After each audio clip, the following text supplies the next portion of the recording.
Vemos un mare magnum en el mundo donde volteamos y estamos preguntándonos, en medio de tantas cosas, ¿quiénes son los buenos y quiénes son los malos? ¿Quién tiene la razón de todo lo que oímos en los periódicos, en la televisión? Unos dicen una cosa: golpe de Estado, no fue golpe de Estado. Revolución, no fue revolución. Los kurdos esto, Estados Unidos por acá. Y estamos en medio de un mundo verdaderamente confundido. Sin embargo, la Biblia nos muestra que nosotros no debemos vivir en confusión. Ya cuando un cristiano dice, no sé quién tiene la razón, o creo yo porque los medios de comunicación, recuerden algo, ¿verdad? Los medios de comunicación, televisiones, radios, etcétera, etcétera, muchas veces tergiversan, las noticias de tal manera que llegan a manipularnos y hacernos creer lo que ellos creen.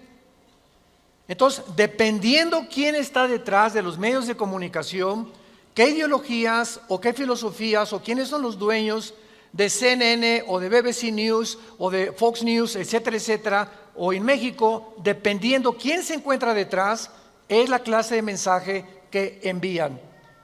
Y cuando nosotros oímos en Fox News una cosa que contradice CNN otra cosa, y otros periódicos de México dicen una cosa, y otro periódico dice otra cosa, llegamos a preguntarnos, ¿quién dice la verdad? ¿No es verdad? Realmente, ¿quién dice la verdad? ¿En qué mundo nos encontramos? Realmente, ¿cómo podemos nosotros afianzarnos? Es como si estuviéramos en un barco que se está hundiendo y nos hemos echado fuera de la borda, como cuando el Titanic en 1910-12 se estaba hundiendo. Nos aventamos al mar y nos agarramos de un salvavidas. Y ahorita así está el mundo. Estamos tratando de buscar un salvavidas, algo que nos dé seguridad. Algo que ya no produzca tanta tensión en nuestras vidas, tanta angustia, porque el mundo vive angustiado. Hay demasiada ansiedad.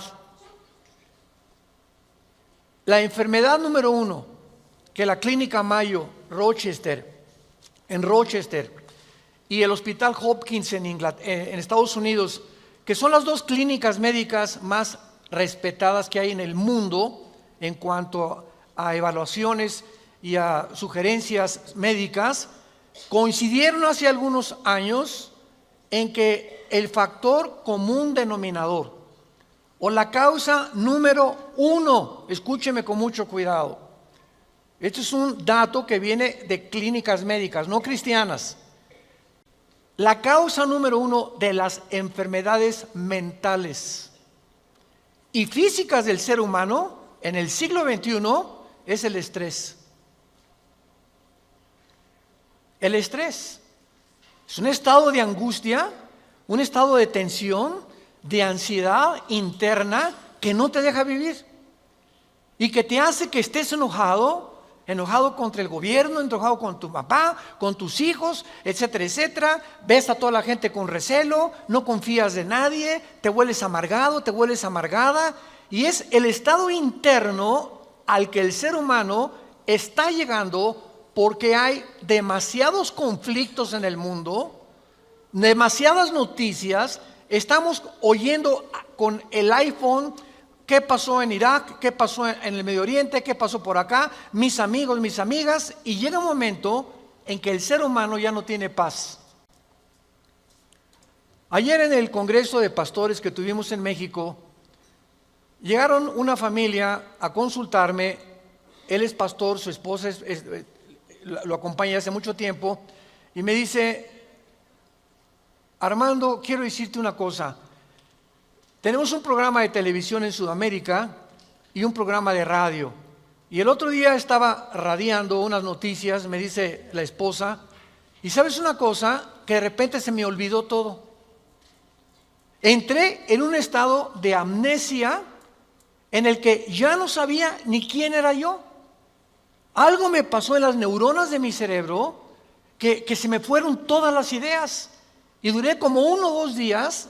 Mi esposo asustadísimo, ¿qué me habrá pasado? No fue un golpe, no tuve un trauma, y se me fueron todas las ideas. Inmediatamente le contesté y le dije: eres una mujer demasiado estresada. Y hay una autora inglesa que les recomiendo. Ahorita mi esposa está devorando todos sus libros, que se llama Carolina Leaf, L-E-A-F, Leaf. Esta autora inglesa es neuróloga, pero es cristiana, y está haciendo los últimos descubrimientos del cerebro, de las neuronas, de la manera como afecta el estrés. Y en ese momento, cuando tú estás demasiado estresado y tienes demasiadas presiones, y los niños, y el esposo, y el falta de trabajo, y el buen fin, o lo que tú quieras mencionar, algo le pasa. Las neuronas son interconexiones eléctricas que tenemos, pero millones de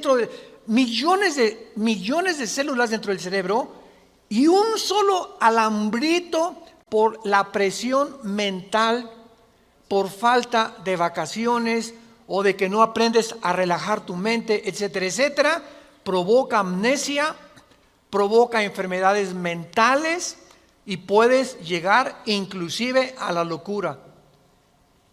Esto es impresionante, porque es como un árbol lo que tenemos aquí adentro. Y ella está descubriendo que cuando tienes pensamientos negativos, las neuronas se unen más rápido. Esto es increíble porque así nos diseñó Dios. Y cuando tenemos pensamientos negativos, las neuronas comienzan a tratar de desconectarse y vienen zonas negras en el cerebro que te impiden pensar coherente y lógicamente. Qué interesante que Filipenses 4:8 diga en la Biblia: en esto pensad, todo lo que es bueno, todo lo que es justo, todo lo que es buen hombre, ocupa tu mente pensando cosas positivas. Porque la gente que está continuamente pensando el mal, o qué mal hacer, o estar negando a Dios en su mente, algo afecta las neuronas del cerebro científicamente. Y cuando venimos a la Biblia nos damos cuenta, ¿verdad?, que se están derrumbando todas las ideologías. El comunismo ya no es el comunismo, porque el comunismo que yo practiqué, por ejemplo, ustedes muchos saben que antes de que yo fuera cristiano fui comunista, fui ateo. A los 12 años me decepcioné de la religión que nos inculcaron y llegué a negar a Dios. Las religiones son un engaño, todas quieren explotar a la gente. Estos eran mis pensamientos. Tenía el Che Guevara arriba de mi cuarto con un póster inmenso de él, y Marx y Engels y Lenin, etcétera, etcétera. Y para mí ese era mi mundo y era lo que yo creía era la respuesta, un sistema ideológico para poder cambiar la sociedad. Sin embargo, cuando descubrí, ¿verdad?, que este sistema era completamente contradictorio, como se demostró en 1990, que cayó el comunismo en Europa, cuando Mikhail Gorbachev confesó que era una ideología. Para que seas comunista, número 1, tienes que ser ateo. Escúchame con mucho cuidado. Número 2, tienes que ser darwiniano. O sea, tienes que creer que al morir no hay nada, que vas a la tierra y que no hay Dios y ahí acabó. No hay otra vida, no hay mundo espiritual, no hay ninguna otra dimensión. Número 3, tienes que ser humanista, no humanitario, humanista. O sea, tienes que creer que el hombre tiene las respuestas para sus problemas. Ese es el humanismo. Cuando creemos que nosotros podemos resolver la pobreza, las injusticias, etcétera, etcétera. Que es la historia del fracaso de la Liga de las Naciones, las Naciones Unidas, la OTAN, la OEA, llámale como quieras. El hombre es incapaz de resolver los problemas que van más allá de nuestra capacidad para resolverlos. Ese es el humanismo. Entonces, si no hay esta plataforma, no eres comunista, es una mentira. Y ahora los últimos comunistas o los últimos demócratas o los últimos que han tratado de implementar diferentes sistemas de pensamiento, se dan cuenta que están ya mezclando una ideología, comunismo con democracia, con capitalismo, porque no ha funcionado. Porque es la confusión a la que hemos llegado. Y como dijo don Teofilito, en México ni lo podremos alcanzar jamás. Porque no hay ningún sistema de gobierno perfecto. Decía Winston Churchill Entre los sistemas de gobierno, el mejorcito es la democracia, pero no es perfecta tampoco. ¿Por qué? Porque somos seres humanos que necesitamos a Dios. Necesitamos a Dios.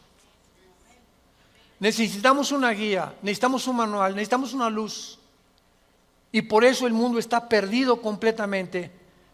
Me decía el otro día un piloto que es vecino de la casa de ustedes donde vivimos, de American Airlines, me decía: Armando, le digo, oye, cuando tú vas en el avión allá a 10,000 metros, 10 kilómetros arriba de la superficie de la tierra, 33,000 pies, 35,000 pies, ¿cómo le haces para saber si no vas para acá o no vas para acá, o vas subiendo o vas bajando?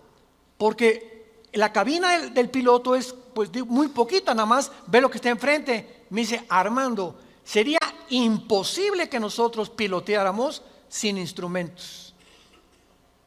Los instrumentos nos muestran claramente la dirección que vamos a llevar, a qué altura estamos, etcétera, etcétera. Sin instrumentos, un capitán de un barco en medio del océano no sabría cuál es el norte, el sur o a dónde irse si no tuviera una brújula. Y así nosotros no sabemos a dónde ir si no tenemos instrumentos, si no tenemos un mapa que nos ha dejado Dios, que se llama las Sagradas Escrituras. Y haríamos bien en estar atentos a este libro como una antorcha que alumbra en lugar oscuro, hasta que el lucero de la mañana salga en nuestros corazones. Vamos pues a abordar este tema y esta serie, porque ante todos los eventos que está el mundo atravesando actualmente, que amenazan nuestra tranquilidad, nuestra familia, nuestro futuro, provocan ansiedad, angustia. ¿Qué pasa si pierdo el trabajo? ¿Qué pasa si el peso pierde más valor ante el dólar? Si cae el petróleo, si viene un gobierno en México, o si viene una guerra nuclear. Todas estas cosas producen ansiedad, producen incertidumbre, producen intranquilidad. Y Dios no quiere que vivamos así. Dios quiere que en medio de este mundo tengamos una esperanza, tengamos una seguridad de que las cosas van a mejorar, que lo mejor de nosotros está por delante, y que aunque el mundo sea cubierto de tinieblas, en nosotros debe haber luz, porque somos la familia de Dios, que dio a su Hijo en una cruz hace 2000 años para que pudiéramos comprender el mensaje del Evangelio, de las buenas noticias de la gracia de Dios en su Hijo Jesucristo. Podemos saber exactamente, y este es el tema que vamos a abordar en toda esta serie, podemos en la Biblia encontrar datos, información que nos digan en qué tiempo de la historia nos encontramos. ¿Podríamos realmente decir con seguridad nos encontramos a 10 años de que Cristo venga, o a 5 años de que Cristo venga, o nos encontramos al borde de un caos nuclear, o estamos en la orillita de la autodestrucción del ser humano? Esta información se encuentra en este libro, porque cuando comienzas a escudriñar este libro y nos comenzamos a ver que Dios nos comienza a despejar incógnitas y los velos negros que nos impiden ver hacia adelante comienzan a ser quitados por la luz del Espíritu de Dios, comenzamos a caminar con confianza en la vida. Si yo estoy en una cueva oscura, yo no sé si dar un paso por acá porque no veo, está tan oscuro que a lo mejor está ahí un murciélago o una roca o algo. Pero si alguien me da una lámpara, ¿qué hace la lámpara? Inmediatamente me alumbra 4, 5, 10 metros hacia adelante. Y con esa lámpara puedo caminar con confianza porque voy viendo dónde voy pisando. ¿Correcto? Bueno, así es exactamente en el mundo espiritual. El mundo ahorita no tiene lámpara, están así. ¿Será melón? ¿Será sandía? ¿Será ya sabes quién? por aquí, por allá, y para dónde esto, tendrá razón ellos, tendrá razón estos, tendrá razón este gobernante, por acá, y así está el mundo.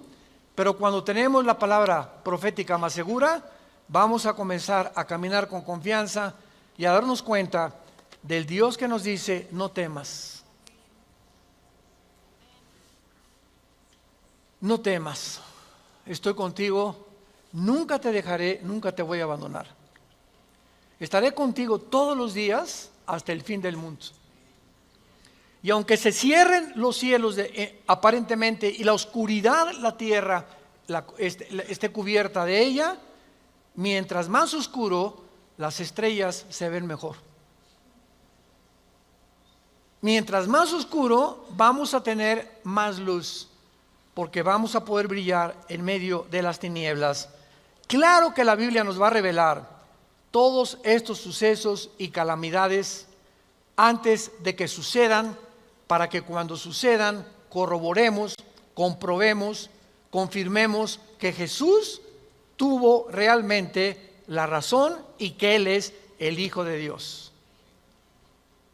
Y esto es lo que nos da la fortaleza, las convicciones, porque lo que más se necesita ahorita en el mundo es seres humanos con convicciones profundas en sus vidas, con mucha integridad para vivir. Y cuando tú eres una persona de una sola pieza, como dijo Pablo, yo sé en quién he creído, ya no te engaña la gente.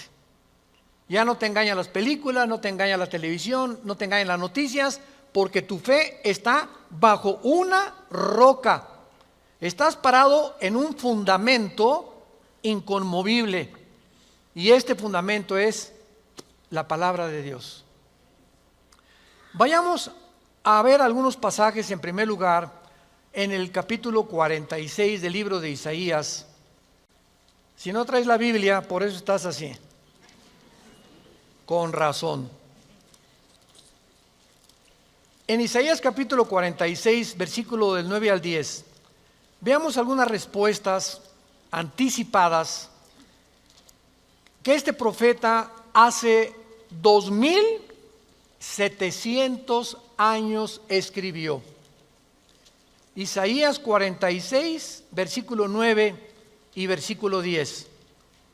Dice Dios: acuérdense de las cosas pasadas desde los tiempos antiguos, porque yo soy Dios y no hay otro Dios, y nada hay semejante a mí, que anuncio lo porvenir desde el principio y desde la antigüedad, lo que aún no era hecho, que digo, mi consejo permanecerá y haré todo lo que quiero. En este pasaje Dios claramente nos muestra que Él va a demostrar, el Dios de la Biblia, que Él es Dios, y que todos los demás dioses, ¿verdad?, no son realmente más que ídolos. Y aunque detrás de todo esto hay criaturas espirituales que se le llama dioses en la Biblia, Él es el Elohim de los Elohim. Él es el Dios de los dioses. Él es el rey de todos los demás súbditos que ocupan el universo.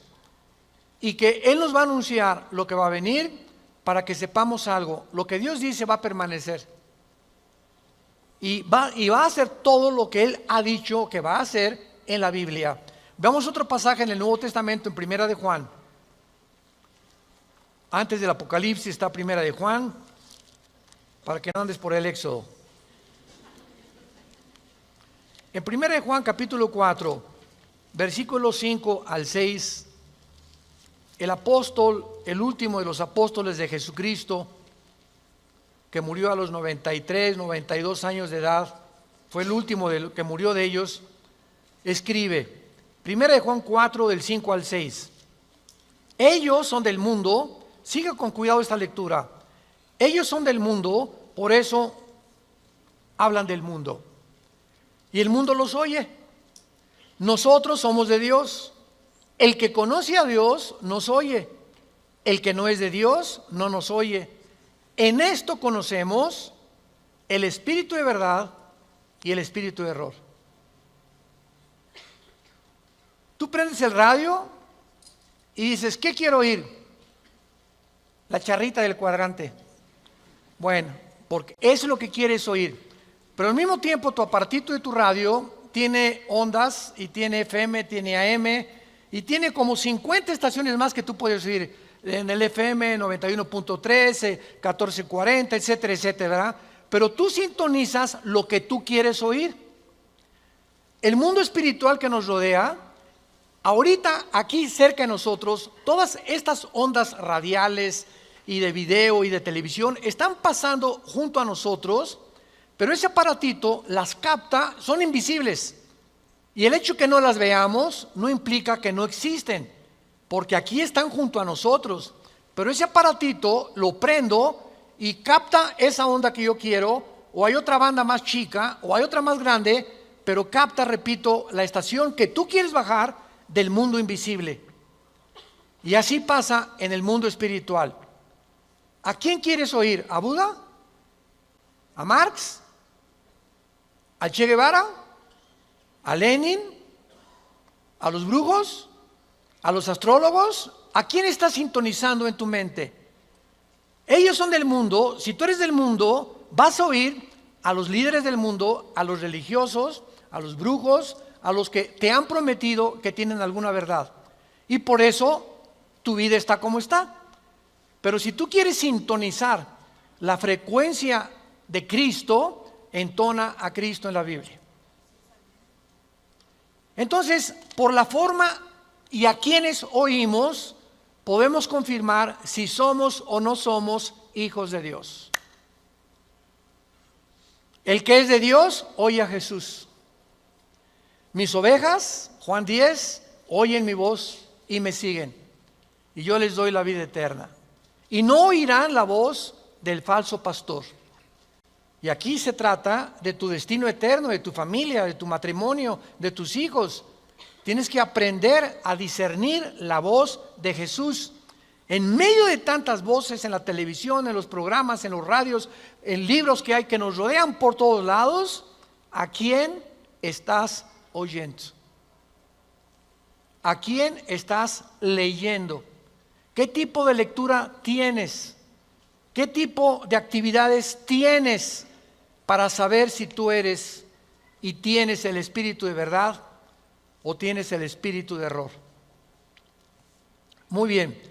En la Biblia tenemos tres principales fuentes de información de las profecías bíblicas. Esto es bien importante. Hay tres fuentes de información en la Biblia que vamos rápidamente a verlas, que nos muestran la fase final de la historia humana en tres pasajes de la Biblia y que nos vienen realmente a confirmar en qué época nos encontramos. Estas tres son, en primer lugar, el Sermón del Monte de Jesús, que se encuentra en Mateo 24, Marcos 13 y Lucas 21. ¿Cuál es el Sermón del Monte? Cuando los discípulos se acercaron a Jesús, dinos, ¿cuándo será la señal del fin del mundo? ¿Cuándo serán estas cosas y cuándo será la señal de que tú vas a regresar? Y ahí Cristo comienza a enumerar una serie de eventos y señales. Habrá guerras, falsos profetas, muchos van a ser engañados, pestes, terremotos, y será el principio de los dolores.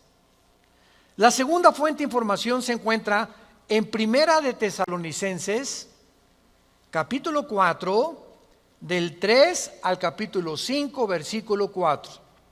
Esta revelación la compartió el apóstol Pablo de los últimos tiempos.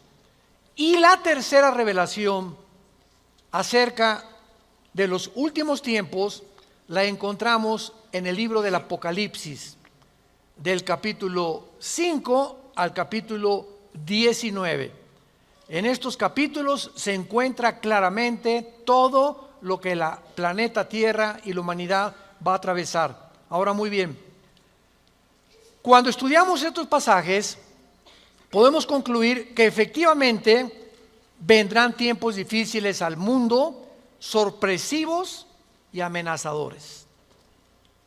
que es de lo que hemos estado hablando en los últimos 10, 15 minutos. Nadie puede negar que vivimos en un mundo conflictivo, amenazador, que ha llenado al mundo, a los seres humanos, de ansiedad, de intranquilidad, de falta de paz, de suicidios, de mejor me quito la vida, o me emborracho, o me drogo. ¿Por qué los jóvenes se drogan? Pues porque es una forma de evadir la realidad. La realidad para muchos jóvenes es tan negro y tan negro lo que se ve en el mundo que ya no quieren o no creen que pueden atravesar esa cortina oscura, no creen que hay una luz detrás y se enfrentan a un mundo que parece que se los está comiendo, tragando y prefieren salir de este mundo. Los que se drogan, ¿por qué se drogan? Los que se emborrachan, ¿por qué se emborrachan? Porque la realidad es tan cruda que no la quieren enfrentar en sus 5 sentidos. Entonces, detrás de cada persona drogadicta, alcohólica, etcétera, etcétera, se encuentra un conflicto interno espiritual. Porque como en el área forense, cuando tú estudias, yo recuerdo que hubo una época en mi vida que comencé a estudiar criminología, dactiloscopía y balística. Quería ser detective, imagínense. Siempre me ha gustado la investigación. Y me dio unos meses por meterme y compré libros, etcétera, etcétera.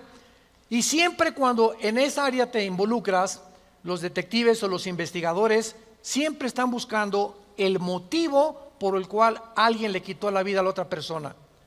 Porque siempre hay un motivo del que cometió fraude. El motivo de por qué mató a su mamá. El motivo por qué abandonó a su esposa. Siempre detrás de cada acción hay un motivo. Y cuando descubrimos el motivo nos ayuda a poder tener una pieza del rompecabezas más clara para poder averiguar o decidir quién fue el asesino o quién fue el ladrón o quién se encuentra detrás de eso.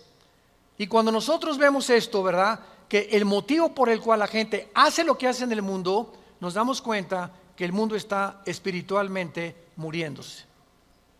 Y nosotros tenemos la medicina.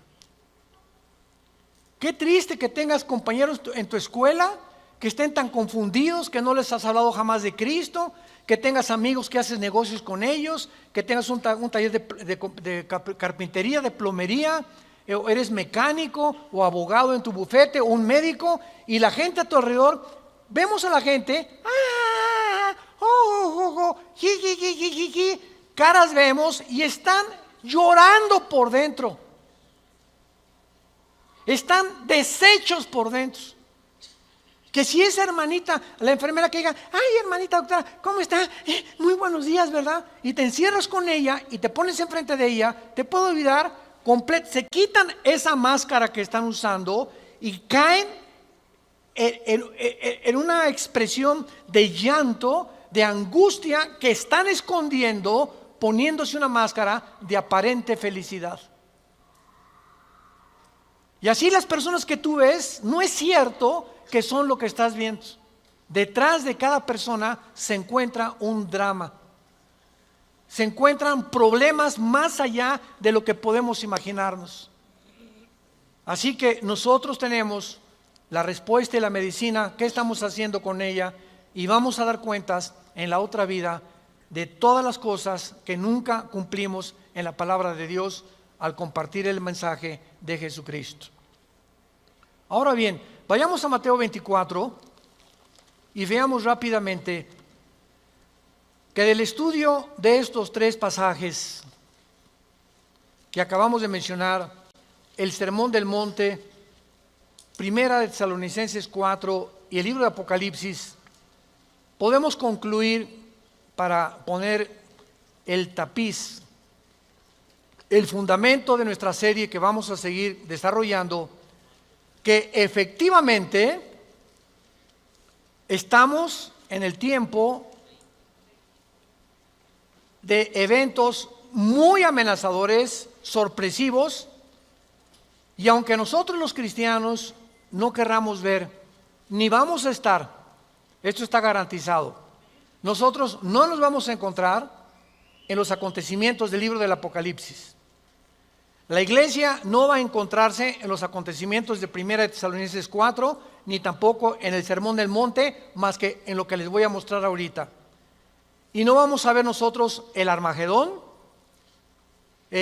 Creo que no vamos a conocer tampoco al anticristo, pero hay algo que vamos a atravesar para que nos vayamos preparando y para que entendamos que para poder enfrentar lo que se viene se necesita carácter. Carácter. ¿Qué es el carácter? Es la formación interna que el Espíritu Santo nos quiere dar, donde estableces fundamentos y convicciones inconmovibles en tu vida. He decidido hacer esto, lo haces. Puntualidad, responsabilidad. Una persona, un cristiano irresponsable, tiene mucho que trabajar con su carácter. Un cristiano que siempre llega tarde a todos lados, tiene que trabajar mucho con su carácter. Decía hace algunos años, cuando Henry Ford hizo el primer carro modelo T, 1904, corría como 25 kilómetros por hora. Su hijo Henry Ford II tomó la Ford Motor Company, la compañía de carros Ford en Estados Unidos, que fue la que más comenzó a vender carros a principios del siglo XX. Y este hombre llegaba a la compañía de Ford y ponía al jefe de la planta, al jefe de la administración, al jefe de la supervisión, ponía a líderes en cada departamento. Y él llegaba cada 2 o 3 meses, y si ese líder no hacía que funcionara la planta que él le había dado, lo corría. Dice, un líder, decía Henry Ford II, es la persona que hace que las cosas sucedan. Y si tú estás al frente de una responsabilidad y no cambias la situación, o no cambias la manera de pensar de los hombres o de tus soldados que tienes bajo tu responsabilidad, tú no eres líder. Entonces, qué importante es que la Biblia dice que todos nosotros debemos ser líderes. Y si somos líderes, tenemos que hacer cambiar las cosas de alguna manera. Vas a hacer cambiar a tu amigo, y vas a hacer cambiar a tu amiga, y vas a hacer cambiar a tus amigos de la escuela, hasta a tus maestros los vas a confrontar algún día. Discúlpeme, maestro, con el respeto que se merece, no venimos del chango. La evolución es una teoría que está completamente destituida desde que descubrieron el ADN en 1954. Por favor, actualícese más, maestro. Entonces, cuando comenzamos a entender eso, es cuando comenzamos a comprender que este mundo, dice la Biblia, la mayoría serán engañados. Los mismos escogidos serán engañados, porque hay millones de cristianos sin carácter, flojos, irresponsables, impuntuales, sin falta de integridad. A nadie le hablan de Cristo, no comparten las buenas nuevas, no tienen convicciones profundas que los hacen ser gigantes, guerreros de Dios. Dice Mateo capítulo 24 en el Sermón del Monte el Señor Jesucristo, porque se acercan los discípulos para hacerle preguntas, versículo 3, Señor, dinos, vean las 3 preguntas que le hacen hace 2000 años. 1, ¿cuándo serán estas cosas? Querían saber el tiempo los discípulos. 2, ¿qué señal habrá de tu venida? O sea, ¿habrá alguna señal que podamos percibir de que tú ya vienes al mundo? Y 3, ¿y hay alguna señal de que el mundo se va a acabar? De estas 3 preguntas, Cristo comienza a contestar algunas. Por ejemplo, la señal de su venida está hasta el versículo 29 y 30, cuando el sol se oscurecerá, la luna se pondrá, etcétera, etcétera.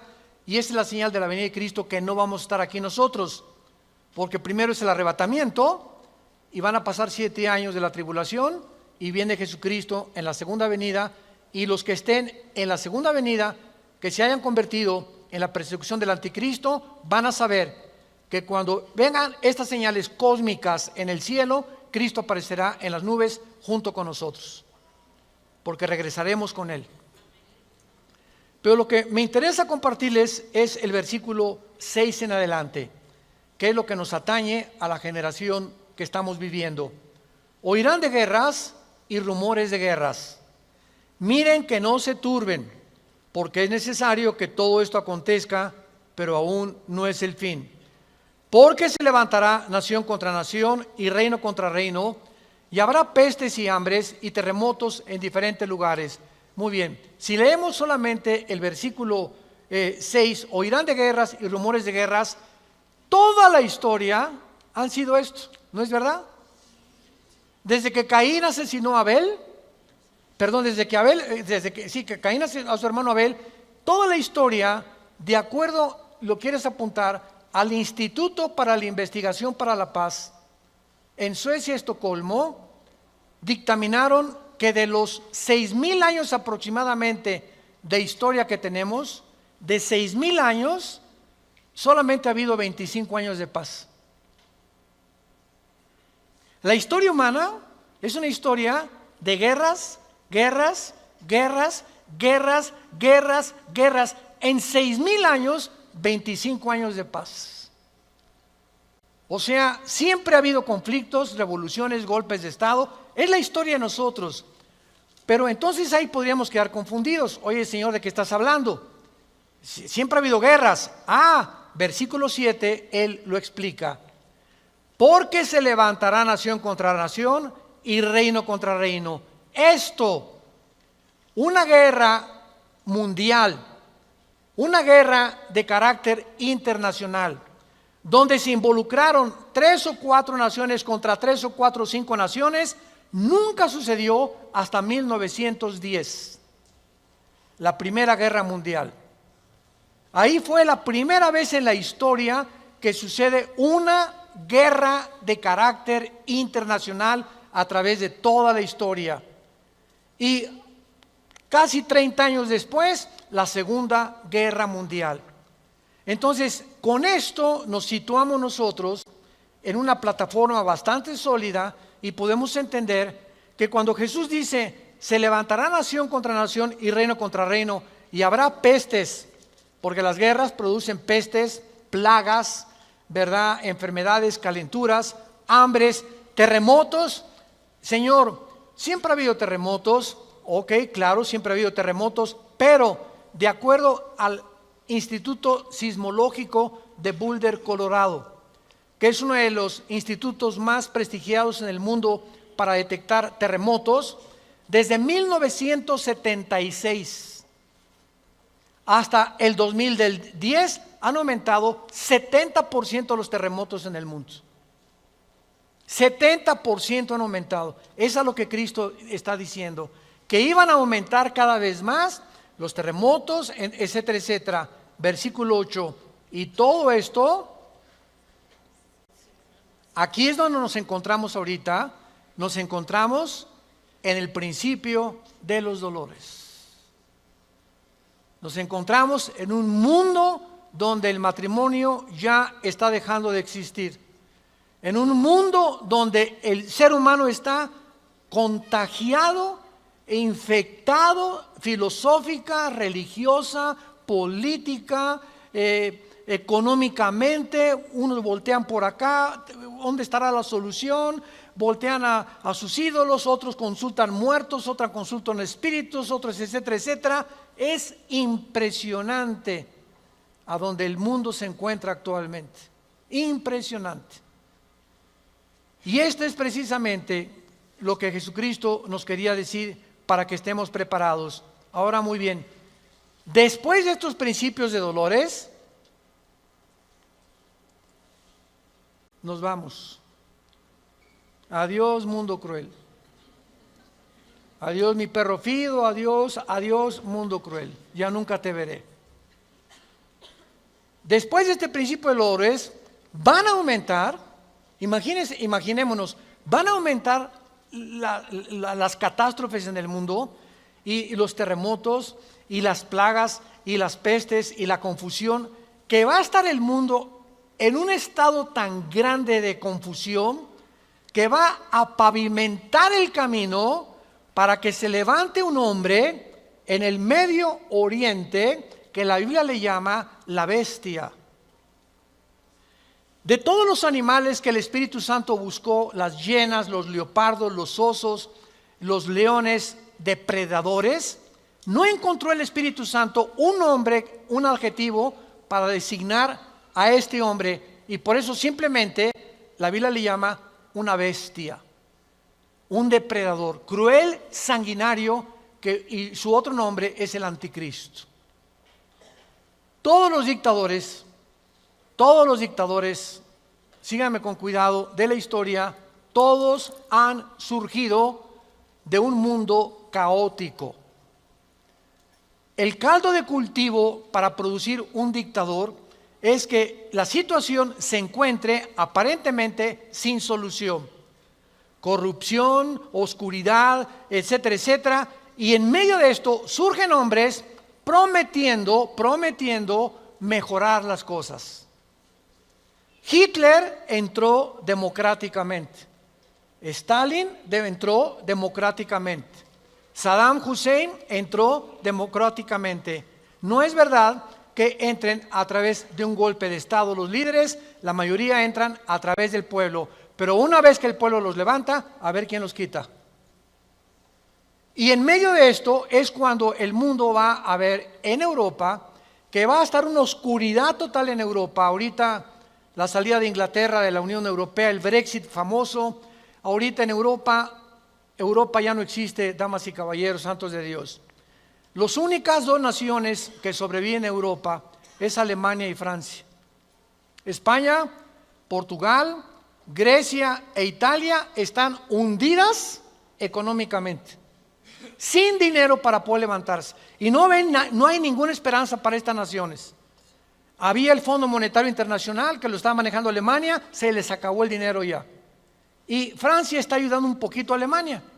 Y gracias a Dios que en Alemania la ministra Angela Merkel es cristiana. En todo el mundo es la única líder que sus padres fueron pastores, y ella dijo en enero de este año: Europa tiene que regresar a Dios. Entonces Alemania está sobreviviendo, Inglaterra se está yendo sin los impuestos que le pagan las naciones a la Comunidad Europea o a la Unión Europea. Ya no va a haber forma de sostener una Unión Europea, que era el sueño de los europeos después de la Segunda Guerra Mundial.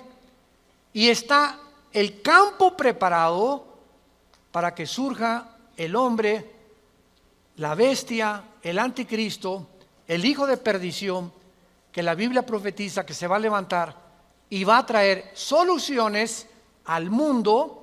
Va a resolver problemas de la pobreza, de la economía, de la política, ideologías, y el mundo se va a asombrar porque este hombre no va a ser un hombre normal. Va a ser un hombre poseído por un principado satánico. Lo hemos visto en otras conferencias en el libro del Apocalipsis, ya no nos da tiempo para eso, pero va a ser un hombre que va a hacer milagros sobrenaturales. Y va a tener a un compadre que en Apocalipsis 13 se le llama el falso profeta, que va a ser fíjense, un líder religioso unido a un líder político. El líder político, el anticristo, va a usar a un líder religioso para que el líder religioso convenza al mundo de ponerse la marca el 666.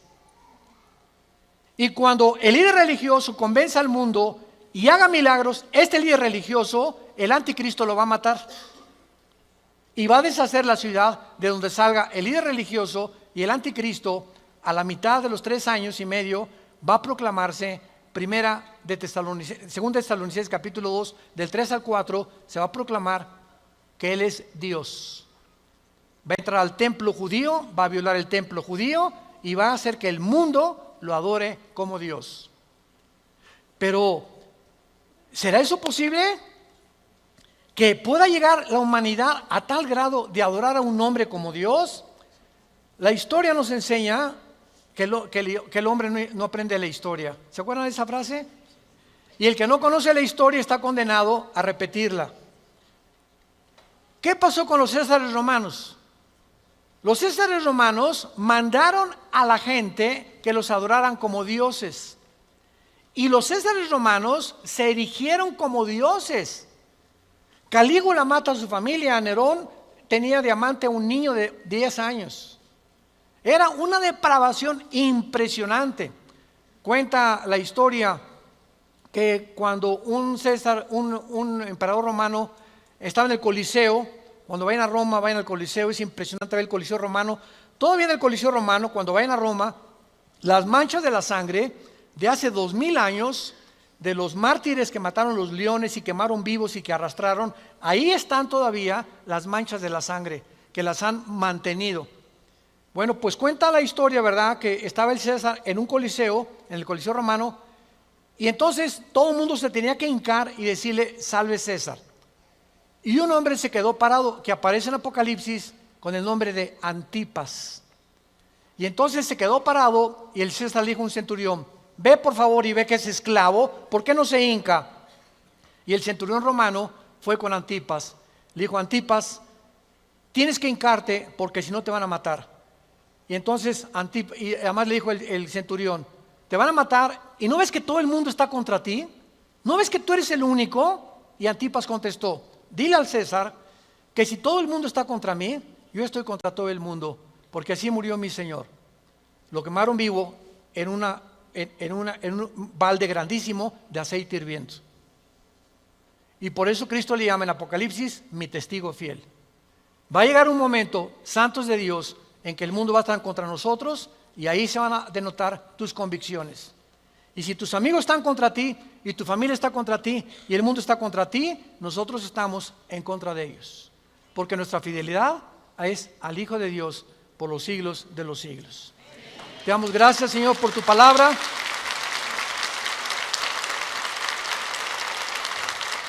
Bendito sea el nombre del Hijo de Dios, que nos ha hecho renacer su Padre para una esperanza viva por medio de su resurrección de entre los muertos, para que tengamos una esperanza que no puede morir en nuestro corazón y permanezcamos fieles a esta esperanza a la que todos hemos sido llamados. Al gran pastor de las ovejas, nuestro Señor Jesús, es nuestra lealtad, es nuestro amor, es nuestro corazón, porque Él fue el que dio su vida en nuestro lugar. A ti, Jesús, te damos gracias por vivir dentro de nosotros y saber que más pronto de lo que nos imaginamos, vienes por tu iglesia. Vienes por aquellos que han sido fieles hasta la muerte, que han mantenido firmes sus convicciones en medio de un mundo confundido, donde estos hijos e hijas tuyas han permanecido inconmovibles en la fe, aferrados a la roca, a la palabra de vida, que es la que nos ha dado la vida eterna. Te damos gracias, Señor, porque sigues llamando al mundo al arrepentimiento, a que se vuelvan a ti. No somos dioses, somos seres humanos, agentes morales, débiles, vulnerables, irresponsables de todas nuestras acciones, pensamientos y palabras. Y daremos cuenta algún día, después de nuestra muerte, de todo lo que hicimos mientras estábamos en este cuerpo que es temporal. Un cuerpo sujeto a la corrupción, pero dentro de nosotros el alma y el espíritu vivirá eternamente. Si tú esta mañana quieres invitar a Cristo y aún no estás seguro de que tienes la vida eterna o segura,